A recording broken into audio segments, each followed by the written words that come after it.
18वीं लोकसभा चुनाव के दौरान कुछ विधायकों ने पाला बदलकर दूसरे दल से लोकसभा का चुनाव लड़ा था, तो कुछ विधायकों को उनके दल ने ही प्रोन्नत कर लोकसभा का चुनाव लड़वाया था, जबकि कुछ विधायक को हाल के दिनों में मृत्यु हो गई। ऐसे में कई विधानसभा सीट विधायक विहीन हो गए।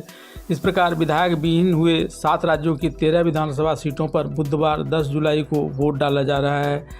ये सीटें बिहार, पश्चिम बंगाल, तमिलनाडु, मध्य प्रदेश, उत्तराखंड, पंजाब और हिमाचल प्रदेश की है।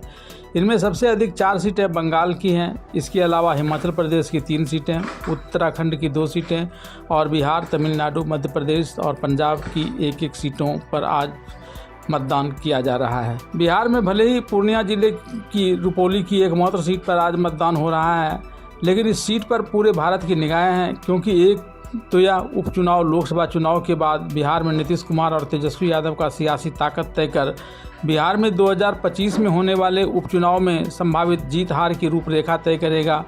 दूसरे, यहाँ की जीत या हार से नीतीश कुमार का अति उत्साह या कुंठा 18वीं लोकसभा के अस्थायित्व को भी प्रभावित कर सकता है। यह सीट यहाँ के जेडीयू विधायक बीमा भारती के यहाँ से इस्तीफा देकर आरजेडी का दामन थाम पूर्णिया से लोकसभा का चुनाव लड़ने के कारण खाली हुआ था। पूर्णिया लोकसभा सीट से चुनाव हारने के बाद अब बीमा भारती रुपौली विधानसभा का उपचुनाव आरजेडी के टिकट पर लड़ रही हैं, जहां इनका मुख्य मुकाबला जेडीयू के प्रत्याशी कलाधर मंडल से है। बंगाल की 4 सीटों पर डाले जा रहे वोट फिलहाल राज्य या केंद्र की राजनीति में भले ही कोई बड़ा उलटफेर करने वाला नहीं है, लेकिन लोकसभा चुनाव के बाद हो रहे इस उपचुनाव में बीजेपी या टीएमसी को मिली जीत यह बताएगी कि लोकसभा चुनाव के बाद भी ममता बनर्जी की जनता पर वैसी पकड़ है या बीजेपी ने उसमें सेंध लगाई है, और फिर इस आधार पर दोनों पार्टियां 2026 में होने वाले पश्चिम बंगाल विधानसभा चुनाव को लेकर अभी से ही मतदाताओं को अपने पक्ष में गोलबंद कर सकती हैं। पश्चिम बंगाल में रानाघाट, दक्षिण बगड़ा और मानिकतला सीटों पर आज मतदान हो रहा है।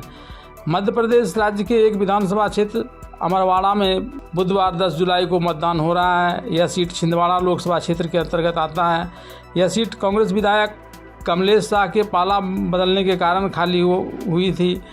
बीजेपी की तरफ से कमलेश शाह उम्मीदवार हैं, वहीं कांग्रेस ने धीरेन्द्र शाह को चुनावी मैदान में उतारा है। यह सीट अनुसूचित जातियों के लिए सुरक्षित है। हिमाचल प्रदेश की 3 विधानसभा सीट देहरा, हमीरपुर और नालागढ़ विधानसभा क्षेत्रों के लिए हो रहे उपचुनाव के लिए आज वोट डाला जा रहा है। ये 3 सीट 3 निर्दलीय विधायकों के इस्तीफे के बाद खाली हुआ था, जिन्होंने फरवरी में हुए राज्यसभा चुनाव में बीजेपी उम्मीदवार को वोट दिया था और बाद में बीजेपी में शामिल हो गए थे। हिमाचल प्रदेश में चुनाव का राजनीति में बड़ा महत्व हो सकता है, क्योंकि वहां एक दल से दूसरे दल में जाकर क्रॉस वोटिंग जैसी घटनाएं बढ़ी हैं। पार्टी के विधायकों का अंतर्द्वंद भी वहां की सरकार को गिरा सकता है। ऐसे में विधायकों का मनोबल इस उपचुनाव के परिणाम पर बहुत हद तक निर्भर करेगा। 10 जुलाई को उत्तराखंड की 2 विधानसभा सीट पर उपचुनाव हो रहा है। प्रदेश के हरिद्वार जिले की मंगलौर और चमोली जिले की बद्रीनाथ विधानसभा सीट के लिए आज वोट डाले जा रहे हैं। दोनों ही सीटों पर बीजेपी और कांग्रेस के बीच सीधा मुकाबला देखने को मिल रहा है। बद्रीनाथ विधानसभा सीट से कांग्रेस विधायक राजेंद्र भंडारी के इस्तीफे के कारण चुनाव हो रहा है, तो वहीं मंगलौर सीट बीएसपी विधायक सरबत करीम अंसारी की अक्टूबर में निधन के कारण उपचुनाव हो रहा है। पंजाब की जालंधर विधानसभा सीट पर बुधवार को होने वाले उपचुनाव को मुख्यमंत्री भगवंत मान के लिए अग्नि परीक्षा के तौर पर देखा जा रहा है, जिन्होंने लोकसभा चुनाव में आम आदमी पार्टी के खराब प्रदर्शन के बाद उपचुनाव में जीत के लिए एड़ी चोटी का जोर लगा दिया है। जालंधर पश्चिम में एक आरक्षित विधानसभा क्षेत्र है। यहाँ आम आदमी पार्टी, कांग्रेस, भारतीय जनता पार्टी और बहुजन समाज पार्टी के उम्मीदवारों के बीच बहुकोणीय मुकाबला होने का आसार है। तमिलनाडु में आज विक्रवांडी सीट पर वोट डाला जा रहा है। यह सीट डीएमके विधायक एन पूंगाझेंदी के निधन के बाद रिक्त हुई थी। उनका 6 अप्रैल को बीमारी के कारण निधन हो गया था। पार्टी ने अग्नियूर शिवा को इस सीट से उम्मीदवार बनाया है, जबकि मुख्य विपक्षी दल अन्ना द्रमुक ने उपचुनाव का बहिष्कार किया है।